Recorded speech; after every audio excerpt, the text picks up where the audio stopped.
Hello everyone and welcome to today's presentation. I'm Dr. Asim Hussein and I'm glad you could join us. Today we'll be discussing renal tubular acidosis, or RTA. We'll explore its types, causes, clinical features, and management. So let's get started and dive into this important topic together. Let's take a closer look at this case. We have a 42-year-old woman who's experiencing recurrent kidney stones and muscle weakness. Her lab results show a blood pH of 7.29, which indicates acidosis, and her bicarbonate level is low at 14 mmol/L, confirming a metabolic acidosis. Additionally, her potassium is slightly low at 3 mmol/L, and her urine pH is 6.5. Now, what does all this tell us? The key here is that she has a normal anion gap metabolic acidosis, which narrows down the causes. Recurrent stones and muscle weakness suggest a chronic process affecting the kidneys and mineral balance. In this context, her urine pH is relatively high, which is an important clue. It points us towards specific types of renal tubular acidosis, or RTA, which are categorized based on where the defect occurs in the kidney's tubules. When considering the options, proximal type 2 RTA involves impaired bicarbonate reabsorption in the proximal tubule, but typically, urine pH remains below 5.5 once the bicarbonate is depleted. On the other hand, distal type 1 RTA involves a defect in acid secretion in the distal tubule, leading to an inability to acidify urine effectively, often resulting in a urine pH above 5.5. Type 4 RTA is characterized by hypoaldosteronism, which leads to hyperkalemia, but our patient has low potassium, so that's less likely. Lactic acidosis and diarrhea-induced acidosis are other causes of metabolic acidosis, but they don't typically feature recurrent kidney stones or the specific urine pH pattern seen here. Given her presentation and lab findings, the most consistent diagnosis is distal, type 1 RTA. This explains her inability to acidify urine properly, resulting in an elevated urine pH and the formation of kidney stones due to the alkaline urine environment. So the best answer here is B, distal type 1 RTA. The correct answer here is B now. Let's break down why. In distal renal tubular acidosis, or distal RTA, the main issue is the failure of the distal tubules to secrete hydrogen ions properly. This failure leads to an inappropriately alkaline urine, which is usually above pH 5.5. Because the urine can't acidify properly, it can cause problems like kidney stones or nephrolithiasis and also contribute to hypokalemia, which is low potassium levels. Understanding these mechanisms is crucial because they highlight how disturbances in acid secretion can lead to significant metabolic and renal issues. This ties into our overall theme of how specific renal tubular dysfunctions impact electrolyte balance and kidney health. Let's take a closer look at this case. We have a patient with multiple myeloma presenting with metabolic acidosis and hypophosphatemia. Notably, after bicarbonate depletion, their urine pH drops to 5. This indicates that the kidneys are still capable of acidifying the urine, which suggests that the problem isn't with acid secretion itself. Now, considering the options, the primary defect here is most consistent with impaired bicarbonate reabsorption. In other words, the kidneys are failing to reabsorb bicarbonate properly, leading to acidosis, but the ability to acidify urine remains intact. This highlights a key concept. When urine can still be acidified, the defect is not in H+ secretion, but rather in bicarbonate reabsorption, which is crucial for maintaining acid-base balance. Connecting this to the overall theme, understanding these mechanisms helps us pinpoint the precise location and nature of renal tubular defects in different pathological states. Correct answer is C. Let's break down why that's the case. Type 2 renal tubular acidosis, or RTA, occurs when there's a problem with bicarbonate reabsorption in the proximal tubule. This means the kidneys can't reclaim bicarbonate efficiently, leading to a loss in the urine.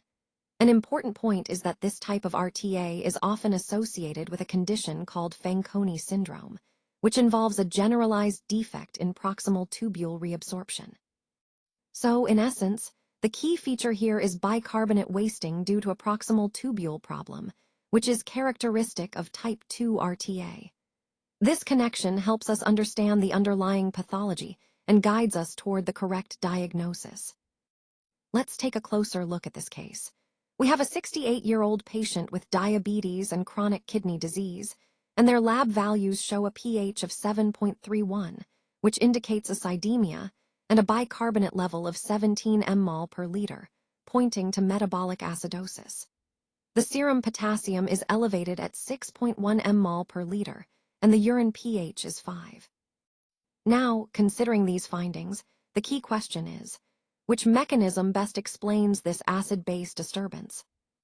The options provided are defective hydrogen ion secretion, aldosterone deficiency or resistance, proximal bicarbonate loss, increased gastrointestinal bicarbonate loss, or renal phosphate wasting.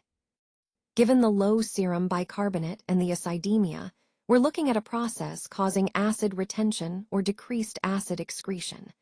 The elevated potassium suggests that aldosterone, which promotes potassium excretion, might be involved. Since the urine pH is relatively low, around 5, this indicates that the kidneys are still capable of acidifying the urine, which is a critical clue.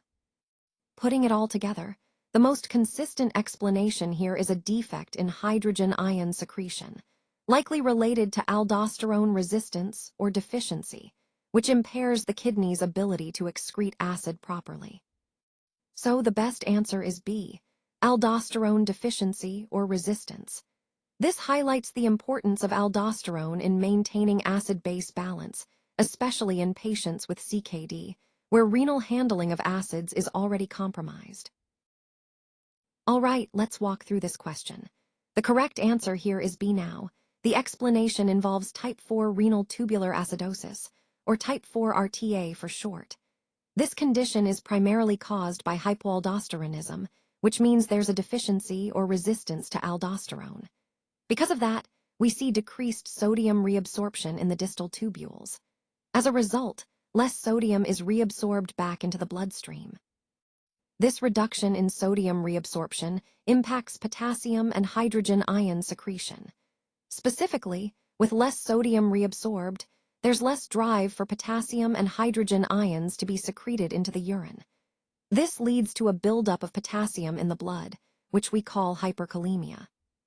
Additionally, since hydrogen ion secretion is decreased, this causes a form of metabolic acidosis known as non-anion gap metabolic acidosis, or NAGMA. So, to summarize, hypoaldosteronism in type 4 RTA results in decreased sodium reabsorption, which then causes decreased potassium and hydrogen ion secretion, leading to hyperkalemia and NAGMA. This is a key concept, because it ties together the hormonal regulation of electrolytes and acid-base balance in the kidneys. All right, let's look at this question about a patient with NAGMA, which is normal anion gap metabolic acidosis. The key here is that the urine pH remains greater than 5.5 even though there's metabolic acidosis.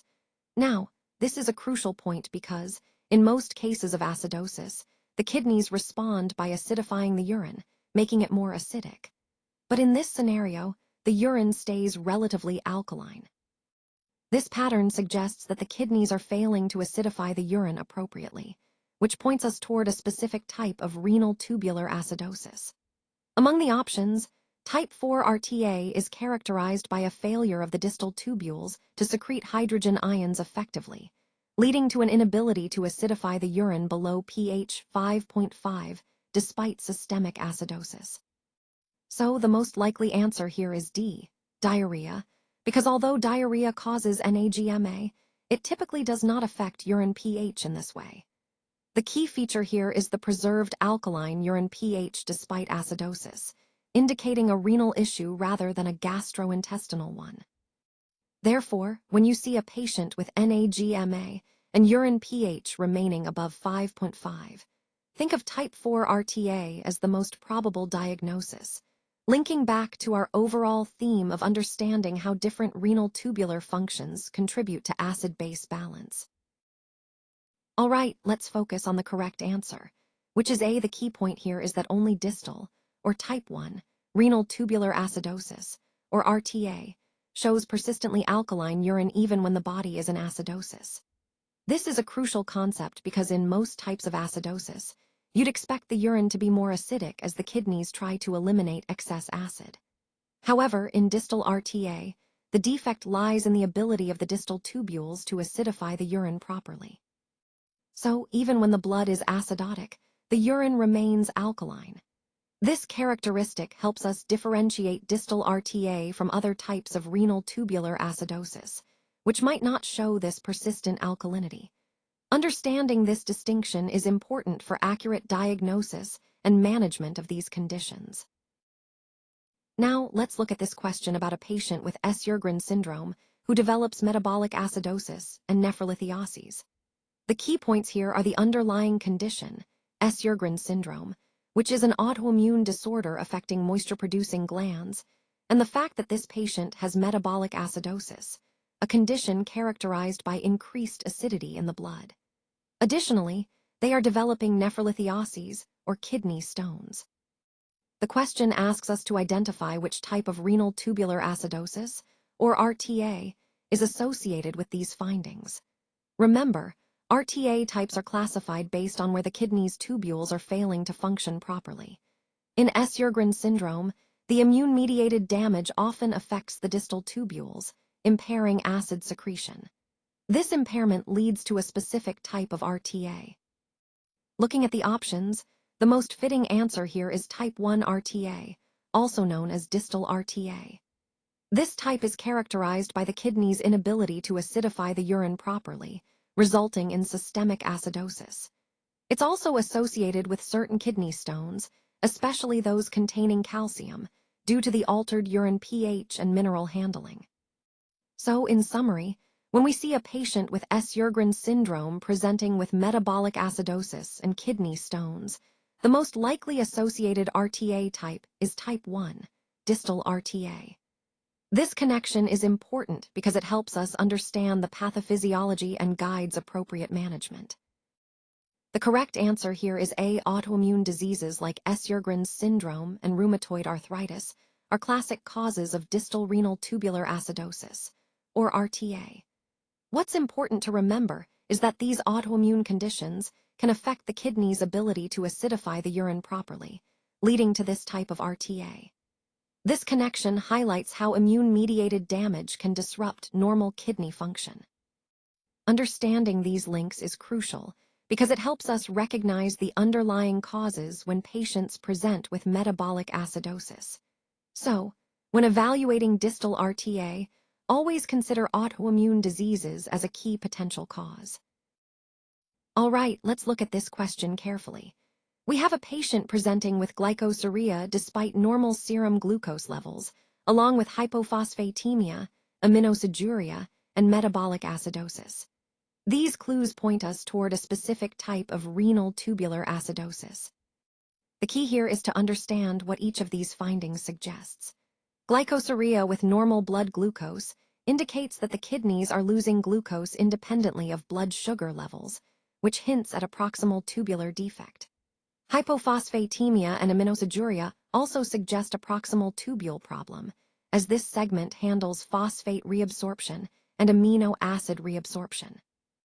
Now, considering the metabolic acidosis, it's important to identify which type of RTA aligns with these features. Type 2, or proximal RTA, involves defective reabsorption in the proximal tubule, leading to acid loss as the kidney can't reabsorb bicarbonate efficiently. So, connecting all these points, the presentation is characteristic of proximal renal tubular acidosis, also known as type 2 RTA. This condition can cause glycosuria with normal serum glucose, phosphate wasting, aminosiguria, and metabolic acidosis. Therefore, the correct answer here is B, proximal RTA. The correct answer here is B now. Let's break down why that's the case. Fanconi syndrome causes proximal tubular dysfunction, meaning the proximal tubules in the kidney don't work properly. This dysfunction leads to a type of renal tubular acidosis known as type 2 RTA. So, understanding Fanconi syndrome helps us connect the dots to the specific acid-base disturbance involved. This is a key concept because it highlights how different renal pathologies can impact acid-base balance, which is central to our overall theme of renal function and disease. Let's take a closer look at this question about a patient with distal renal tubular acidosis, or RTA, who presents with recurrent stones and hypokalemia. The key here is to identify the most appropriate long-term treatment for this scenario. Now, considering the options, fluid restriction isn't ideal because it could worsen stone formation. Sodium bicarbonate might seem helpful, but it can increase sodium load and potentially aggravate issues. Potassium citrate, on the other hand, is often used because it helps correct the acidosis and can prevent stone formation by increasing citrate levels, which inhibits stone formation. Loop diuretics and acetazolamide are less suitable here. Loop diuretics can worsen potassium loss, and while acetazolamide is used in some cases, it's not the first choice for long-term management in this situation. So, the best answer, especially for preventing recurrent stones and correcting electrolyte imbalances, is potassium citrate. This highlights the importance of tailored therapy in managing chronic kidney issues like RTA, ensuring we address both the acidosis and the risk of stone formation effectively. The correct answer here is C now. Let's break down why potassium citrate is so important. It works primarily by correcting acidosis, which is a key factor in many metabolic disturbances. When the body is too acidic, it can lead to various complications, so buffering that acidity is crucial. Additionally, potassium citrate is effective in treating hypokalemia, which is a low potassium level in the blood. Maintaining proper potassium levels is vital for normal muscle and nerve function. And finally, one of its significant roles is in preventing calcium stones. By increasing citrate levels in the urine, it helps prevent the formation of kidney stones composed of calcium. So overall, potassium citrate plays a multifaceted role in managing metabolic imbalances and preventing stone formation, which ties into our broader theme of managing electrolyte and renal health effectively. Let's talk about the core feature here, which is normal anion gap metabolic acidosis. This condition occurs when there's an impairment in how the kidneys handle acid. Essentially, the kidneys are not able to excrete acid properly, leading to a buildup that causes acidosis. Now, one of the main causes of this type of acidosis is renal tubular acidosis, or RTA. RTA is a disorder where the kidney's tubules don't function correctly, disrupting acid-base balance. This results in a normal anion gap metabolic acidosis because, unlike other types, the amount of unmeasured anions remains unchanged. The key point to remember is that RTA stems from the kidney's inability to acidify the urine properly, which is crucial for maintaining overall acid-base homeostasis. Understanding this is important because it ties into the broader theme of how the kidneys regulate our body's pH when these mechanisms fail. As in RTA, it can lead to significant clinical consequences. So, recognizing RTA as a cause of normal anion gap acidosis helps us diagnose and manage these cases more effectively. Let's take a closer look at the different types of renal tubular acidosis, or RTA, outlined in this table. First, we have type 1, also known as distal RTA. In this type, there's a decreased secretion of hydrogen ions, or H+, which leads to an inability to acidify the urine properly. As a result, the urine pH remains above 5.5. Clinically, this is associated with kidney stones, and it's commonly seen in conditions like Sjogren's syndrome or in patients taking amphotericin. Moving on to type 2, or proximal RTA. Here, the main issue is a decreased reabsorption of bicarbonate, or HCO, in the proximal tubule. This causes a loss of bicarbonate, and initially the urine is less acidic. However, after bicarbonate stores are depleted, the urine pH can rise above 5.5. This type is often linked to Fanconi syndrome or multiple myeloma. Finally, type 4 RTA involves a decrease in aldosterone levels, which leads to impaired potassium excretion. Interestingly, in this case, urine tends to be more acidic, with pH less than 5.5. This type is commonly associated with conditions like diabetes, use of ACE inhibitors, or chronic kidney disease. Overall, these types differ in their mechanisms, whether it's issues with hydrogen ion secretion, bicarbonate reabsorption, or aldosterone production. And understanding these differences helps us identify and manage the underlying causes effectively. Now, let's move on to the diagnosis. When evaluating a patient with suspected renal tubular acidosis, we start with ABG and electrolyte analysis. It's important to note that in RTA, the anion gap is usually normal, which helps differentiate it from other causes of metabolic acidosis. Next, we look at urine pH and potassium levels. These values give us clues about the type of RTA we're dealing with.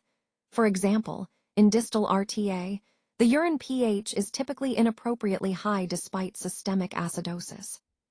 We also consider the urine anion gap, which can be positive in RTA. A positive urine anion gap suggests impaired acid secretion by the kidneys, reinforcing the diagnosis of renal tubular acidosis. Overall, these tests, ABG, electrolytes, urine pH, potassium, and urine anion gap, are key to confirming RTA and understanding its underlying mechanism. This approach helps us connect the clinical picture with the specific renal defect involved. Now, let's discuss the management strategies for different types of renal tubular acidosis. For type 1 RTA, the main approach involves using potassium citrate or bicarbonate to correct the acid-base imbalance.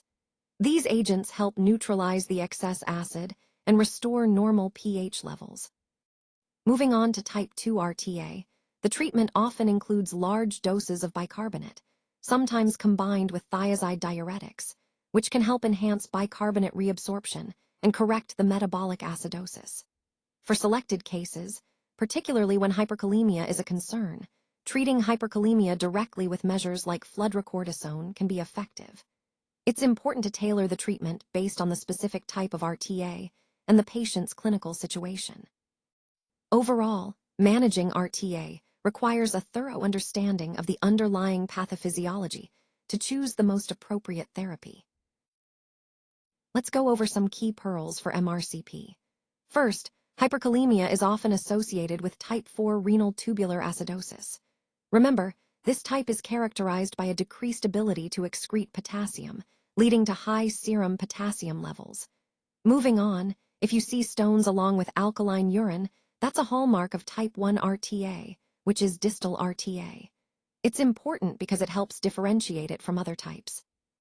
Next, Fanconi syndrome corresponds to type 2 RTA, where there's a generalized defect in proximal tubule reabsorption, leading to multiple solute losses. Also, if you encounter non-GAP metabolic acidosis, NAGMA, that's not due to diarrhea. You should check the urine pH. A urine pH greater than 5.5 suggests distal RTA, whereas a lower pH points to other causes. And finally, Sjogren's syndrome is a common cause of distal RTA due to autoimmune destruction affecting the distal tubules. So, understanding these pearls helps us connect clinical features to specific types of RTA, which is crucial for accurate diagnosis and management. Thank you so much for your time and attention today. I really appreciate the opportunity to share these insights with you. Remember, the key points we've discussed highlight the importance of understanding the core concepts and applying them effectively. I hope this presentation has provided clarity and sparked some new ideas for your work. If you have any questions or want to explore any topics further, please feel free to reach out. Thanks again for being such an engaged audience.